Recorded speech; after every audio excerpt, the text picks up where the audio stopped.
Welcome to Popped, where you can learn about and relive some of the best that entertainment has to offer. We'll revisit some of our favorite films that helped influence and shape our lives. Now sit back, strap in, and keep your arms and legs inside the vehicle at all times. And if you have to, take a shot of whiskey to keep from swooning when you hear their voices. Here are your hosts, Daniel, Ben, and Tanya.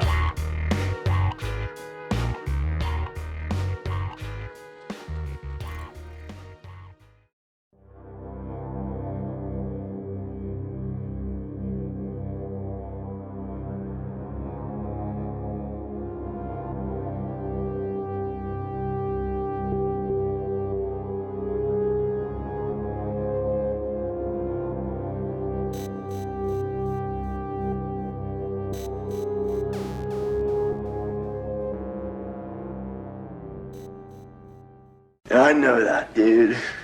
So our subject for today's I Know That Dude is William Sanderson. Now, I remember William Sanderson. I grew up watching him on television and was very familiar with him from the Newhart show, where he would walk in to the inn and introduce himself. Hi, I'm Larry. This is my brother Daryl, and this is my other brother Daryl. Yep. Just really fun characters there. And more recently, I remember him from Deadwood. I don't know if anybody's here watched Deadwood, but it's a wonderful show. It takes place during the mining era in the city of Deadwood, and it's gritty. It's really gritty. Sanderson plays a really cowardly character in the film, or in the series. Sorry, in the series, okay. And he's wonderful as always. Ben, what experience do you have with William Sanderson? How do you remember him, or do you remember him? I do remember him. When I looked him up, I was surprised to find how much other stuff he's done. The only thing that I remember him from was being Larry from the Newhart show, and yes, my brain instantly goes to Larry, Daryl, and Daryl. And so I was delighted to find out, oh my goodness, he's done all this other stuff. But that was the only show I remembered him from. He's done other things that I have seen. I just didn't take notice that it was him when I saw those other things. Well, I know Tanya remembers him from something else. So I think we need to hand the baton over to Tanya here, because I remember it too, but I know you want to talk about this, so I'm going to leave this one for you. Oh, indeed. Well, I will say, actually, before I get to that, the first thing that I actually consciously remember him from is Blade Runner. And everything subsequent from that, I'm like, oh my God, it's Sebastian! And I get all excited. I had actually forgotten that he was in the Newhart show until you said it. And I was like, God, that was him. That's awesome. So I'm glad that you sparked that little brain cell for me, guys. But people who watch us or listen to us know how deeply we love and appreciate Babylon 5 here at Popped. Babylon 5! He was in Babylon 5! Dastardly, down below, villainous guy, Deuce, who brought a really dastardly, villainous creature on board. Yes, he did. I don't want to give away too much, but he was great in that. And I loved him in Blade Runner, but I remember watching Babylon 5 specifically the first time it had aired, and I was like, hey, it's Sebastian, and it was just awesome. So he has a special place in my heart. But I will say, getting sidetracked, his performance as Sebastian in this movie was really phenomenal, and I wish I would have mentioned it when we were talking about performances, but he really evoked so much empathy and sympathy, and he was just someone that you kind of just wanted to hug, because he just had his little toys, and you're like, oh, you're just such this sweet little man, and you can't leave Earth because they won't let you, and it's very sad, and I just want to give you a giant hug. I have to say, having read the book, his J.F. Sebastian is so much more of a character than what Sebastian was in the book, at least to me. you get more background on who he is in the book, but he just the emoting that you get from William Sanderson and the way he plays him, it makes you sympathize and empathize with him. Now, you're supposed to empathize with him in the book, but he's really just not even the same character in the book. Interesting thing is that William Sanderson wrote a book, and because we're doing The Expanse later, I thought the title of this book actually made me giggle quite a bit, because the book is titled Yes, I'm That Guy. Yep. And I imagine, that takes on a totally different meaning for us when we've seen The Expanse. However, I'm sure this has to do with the fact that people come up to him all the time, go, "Hey, I know you. Are you that guy?" "Yes, I'm that guy." Yeah. So here's a book I feel like I need to pick up and read. I really would like to get him an interview with him. I'm going to try to talk to his booking agent and see if we can't work that out. But from what I understand is that he's retired from acting, so who knows whether or not he's doing interviews. I mean, he's at this point he's probably not promoting much of anything. I know he silenced his Facebook page recently as well, stopped posting on that. He had somebody running it, so we'll see what we can do. But is there anything else? Is there anything else that anybody wants to say regarding William Sanderson? And by the way, I did want to bring him up as well during the performances, but I knew we were going to be spotlighting him. So I saw the bit on the book when I looked him up, and I thought that was really cute. It was a very clever title for his book. We could go on probably for a while, but we need to move on to our next little segment. Could have done without that. This film doesn't have a whole lot of moments that I could do without. In fact, really, there's only one thing that kind of struck me as I was watching it last night, and that's more from a modern point of view, and that's that sort of little rapey scene with Rachel. Could have done without that. It's a little jarring, but if you understand the context of why it's happening, he's trying to force the emotions out of her. She's completely absent of, devoid of emotion pretty much before that, except for the tear she, cries. But is that a real tear, or is that something that she's, just going through the motions of? Right. Is there anything in this film that you could have done without? I don't have something that I could have done without. I have one very minor moment of, wait, what? And it was during the rooftop chase. Where the heck did that white dove come from? Could have done without that. I believe it was from a cut scene. I'm almost 100% sure that it's from a cut scene. So I'd say 99%. I have to think it was. Yeah, I have to think it was, because, I'm watching Roy on the rooftop, Juggernaut stalking after Deckard, with no dove in either hand. We cut to Deckard, we cut back to Roy, and poof, he's got a nice calm white dove in his hand. Right. And I'm thinking, there's so much tension on that rooftop. If I were that dove, I'd be freaking out. Right. However, that is such a very minor thing. It does not take anything away from the film for me. Tanya, was there anything that you could have done without? I would slightly echo the rapey bit. Could have done without that. Are we allowed to say that on? Is that the rapey bit? You can say that.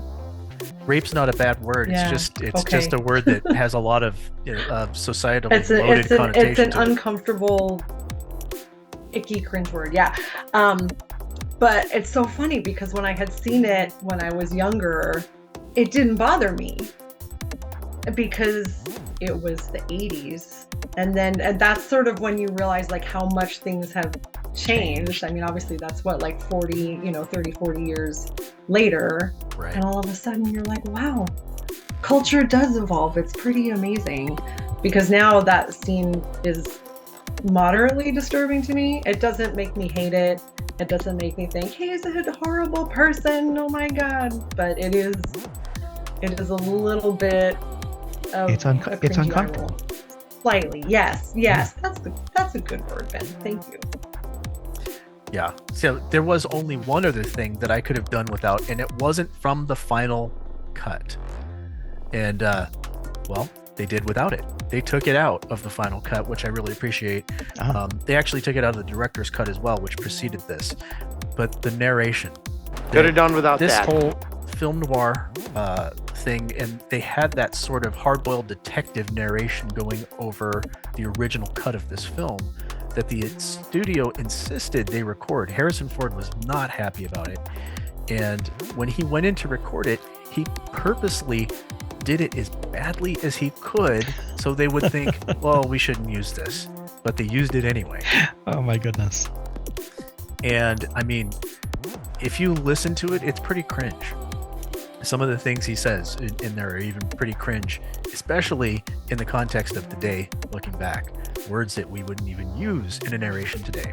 So I could have done without that, and thank you for recutting the film and taking that out of there.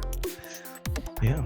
Tanya? I agree. Like that narration was horrible. And then when you finally get to see the movie without the narration, it is a completely different film. It actually allows the viewer to process things on their own terms. Shame on the studios for thinking their audiences are idiots. Studios, stop it. We can handle information and can you figure it out blame ourselves. them? I mean, honestly, can you blame the studios for that? Because look at the types of films Yes. that people like to ingest. I mean, the Fast and the Furious. Let's just start right there. You know, there are a lot of crap films out there that people absolutely love. And those studio Hey, executives you know are trying what? to make money. I get that, but this obviously was not going to be a blockbuster, like a summer blockbuster film. That was not what the nature of what this film was. Like, I like artsy fartsy films. I like films that make you think. I also really love to watch Battleship from time to time. I am not gonna lie. Sometimes you just want to be entertained. But Hollywood needs to understand that there are moments to play to just sort of fun and I don't want to think, versus when there are moments when they need to let the audience work it out for themselves. Because that's part of the joy of watching a film, is to kind of come up with your own opinions. Agreed. Oh, and on that note, let's get to Poppin.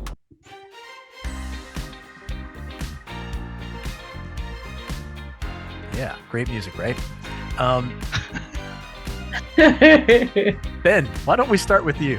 How many pops do you give Blade Runner? How many pops? Let's see. I don't know. It's a tough question. One of my tippy top favorite movies of all time. Yeah, I'm gonna give this one a 5. All right, that was pretty long-winded there. Do you want to give a reason, or are we just going to move on and give our pops here? Oh, I mean, it's pretty much what I said earlier. It's a fantastic film. Everything from the noir style to the score to the delivery of the characters, the acting, and the story itself, and the awesome flip at the end. All of it so wonderful. There's nothing I would change. Excellent. Tanya, how many pops would you give Blade Runner? I am agreeing with Ben. It gets a solid 5 pops all the way around. One of my favorite films of all time. Great performances. Great. Even the effects, even though it was in the 80s, they still hold up. Visually, that film could have been made yesterday. And you wouldn't be like, oh, you know. I mean, it doesn't have all the crazy, like, massive CGI like Blade Runner 2049, which was also amazing, and people should watch that one as well. But it holds up for being an older film. Just phenomenal. 5 pops. The only thing that makes me sad is that Atari, which was advertised and still growing strong in 2019, is no more. Long live Atari.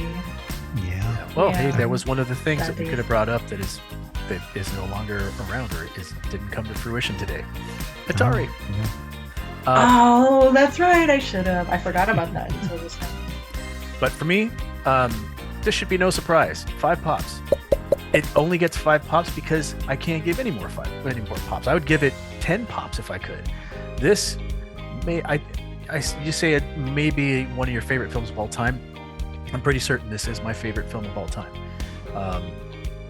and there's only a couple others that really come close to it or challenge it on any level. When I consider where this film came from, how they took this novel and the many times they rewrote it, the first writer, as a matter of fact, was quietly let go. He had written all these drafts, and he was getting really frustrated with Ridley Scott and the production because they kept asking for rewrites. They wanted to perfect this thing, and Ridley Scott, a perfectionist, was like, not sure about that, let's go back and try it this way. And I think he'd given 20 or 30 rewrites on this thing, and he was getting really frustrated with it, to the point where he was walking out of rooms, they were having arguments. So Scott and the production team brought in another writer, his name is Peoples, who started writing according to what they wanted. And the original writer was sort of just let go, and he's part of the production crew. You'll see his name pop up as a producer. But yeah, he had some pretty hard feelings about it for a long time, especially when you consider how this film ultimately played out. It was a disappointment, but a cult film that just gained traction over years and years and years, and as it rightly should have, because this is a brilliant effing movie. And yeah, with that said, we have all given it 5 pops. We are all in agreement on Blade Runner. Indeed. And I do agree, Tanya, that the sequel was wonderful. I love that they kept the storyline and did justice to the original film. I was really worried when I went into the theater, because, you know, when they continue a film or they do a sequel or they do a reboot, the success rate usually is not very good. Yeah, not always. I haven't seen the sequel yet. I'm looking forward to it. We can cover that. We might cover that really we might cover that on Patreon. How about that? Cool. Sounds good. All right. Yes. With that, when do you guys want to tell them stuff? Ben does. I do not. Well, you don't have a script for it. I don't have the stuff in front of me to tell them. Don't worry about it. You know what? Go to our site, poppodcast.com. You can also find us on the socials: Facebook, Instagram, Twitter. We're on TikTok, but we don't use it very much. And YouTube. We are new to YouTube. Obviously, you're watching us there now. Please like and subscribe. It's really important to us to get those subscriptions and really to get those likes, because that's what's going to keep us going and get good talent on this show. God knows we need it. With that, also, actually, I would say also comment. Let us know what we got right. Let us know what you think we got wrong. Absolutely. We want to hear from you. We'd love the discussion to take place in our threads, and let us know what you think of not only the film but what we're doing. Is there something you'd like us to touch on? Is there something not touch on? Yeah, got you there, Ben. Anyway, and with that, we're off, and we're leaving as well.